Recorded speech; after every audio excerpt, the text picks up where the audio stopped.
घटनेची पुनरावृत्ती करताय। म्हणजे मणीची जशी माझ्यापासून ताटातूट केली ना तशी तशी तुम्ही स्वानंदी तिच्या बाळाची करताय। नका करू। काय गुन्हा केलाय हो माझ्या मुलीने? काय काय वाईट केलंय तुमचं? मी हात जोडते तुमचे। तिला तिच्या बाळापासून लांब नका करू, नका ताटातूट करू तिच्या बाळाची, नका करू। नीलम जरा शांत हो। मणीने तुला सविस्तर सांगितलेलं दिसत नाहीये,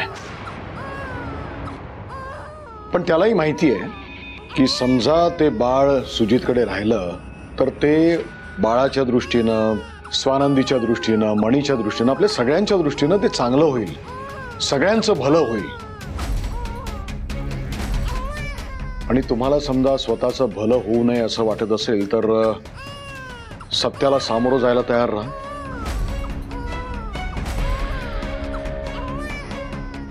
पण एक गोष्ट लक्षात ठेवा, समजा तुम्ही त्या मार्गावर गेलात तर तुम्हाला परत फिरता येणार नाही,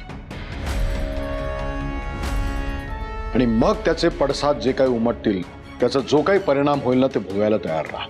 काय बरोबर ना म्हणे?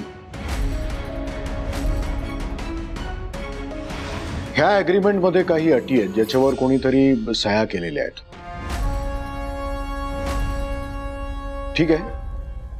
मी ह्यातल्या अटी काय आहेत त्या मी स्वानंदीला वाचून दाखवतो, म्हणजे काय एखादा मुद्दा राहून जाऊ नये। ठीक आहे?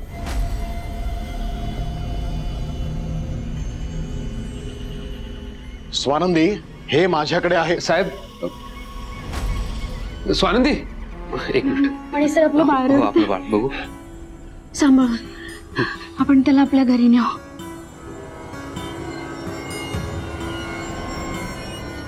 मणी सर, काय करताय तुम्ही? आपलं बाळ आहे ते। आपलंच बाळ आहे ते।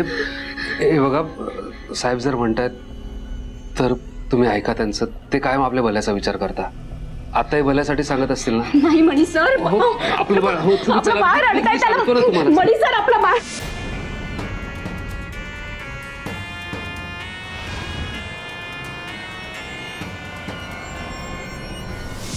सर ओ काय करताय तुम्ही?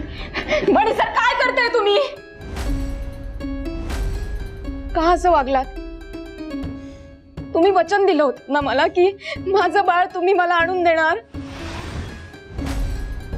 तर तुम्ही सुजित सरांना बाळ का दिलं? काय घडलंय नेमकं की तुम्ही नेहमी त्यांना घाबरता?